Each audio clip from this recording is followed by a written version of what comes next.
Welcome to the magical world of self-improvement, a world where anybody can be who they want to be, or at least that is what people will tell you. So far, you might have started working out, eating better, socializing more, or working harder. And yet, you don't feel better, you don't feel more fulfilled. What am I doing wrong? You might ask. Well, the answer might shock you.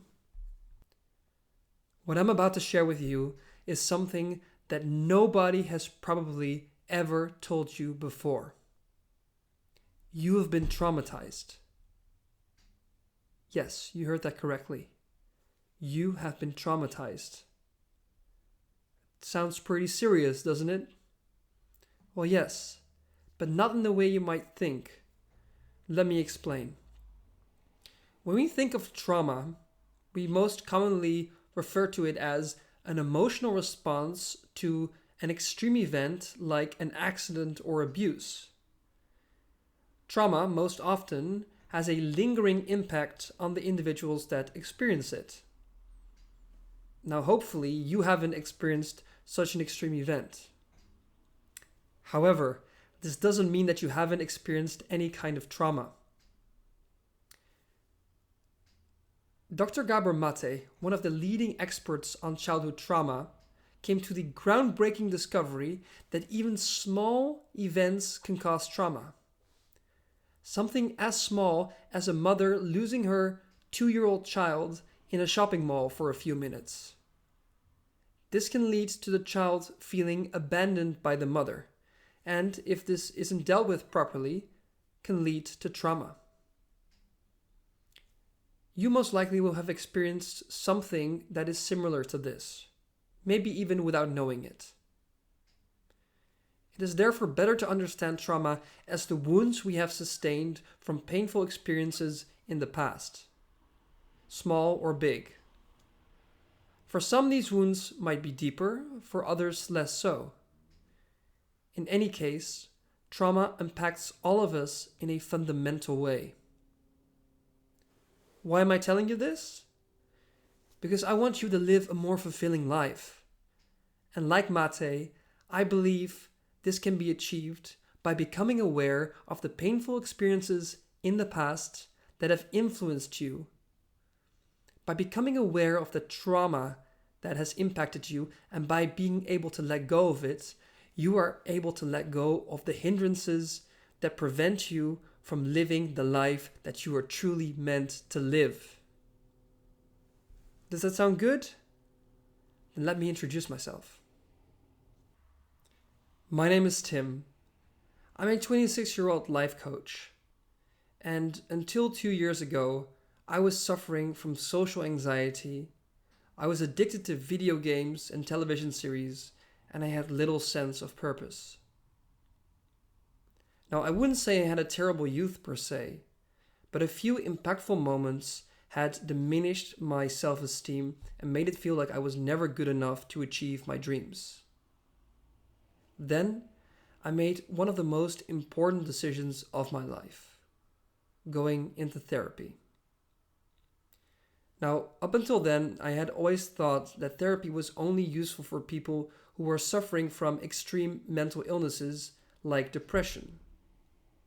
Since that wasn't the case for me, I didn't think it would do me any good. That was a big mistake.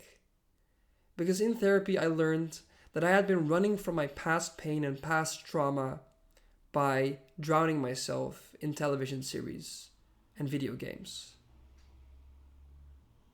Going into therapy led to some of the most painful months of my life. It made me confront all the pain that I had been running away from for so long.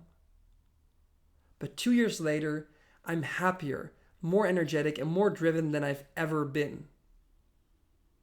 And how did I get there? Through self-exploration. Self-exploration is the skill of looking at your own thoughts, behaviors, feelings, and motivations and asking why. Doing self-exploration will allow you to find out what you truly want in life and whatever it is that is holding you back from achieving this. My own journey of self-exploration and self-improvement has inspired me to help other people become strong, warm, and kind individuals. That is what inner fire coaching is all about. Igniting the fire that is within you.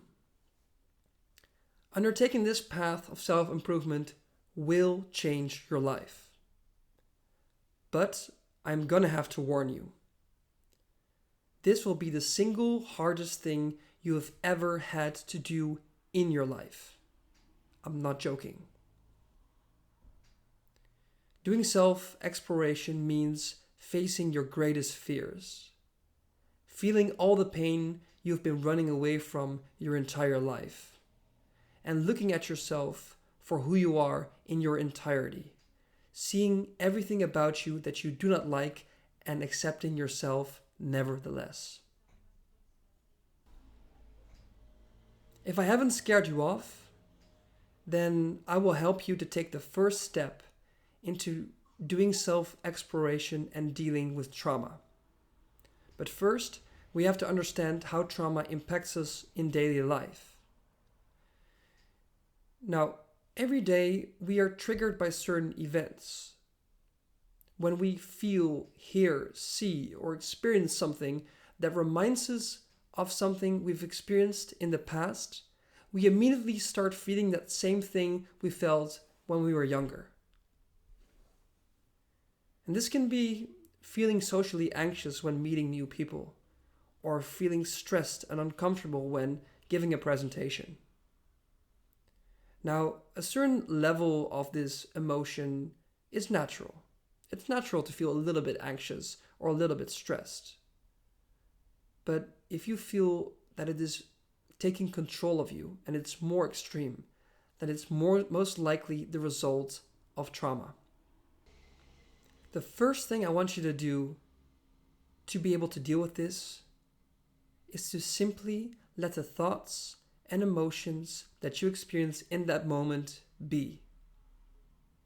I want you to become conscious of whatever arises in you at that moment.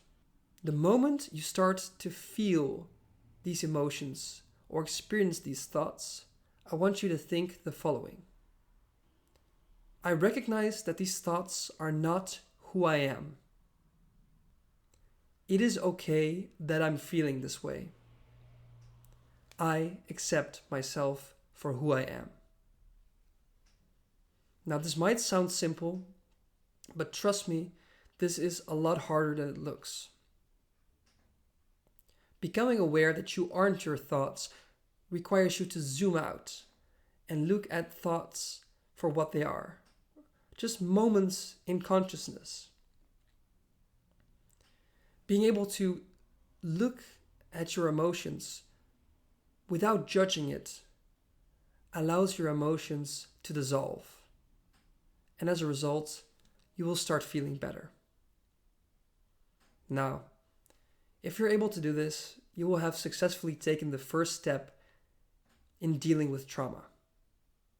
I hope this helped for you, and I will see you next time.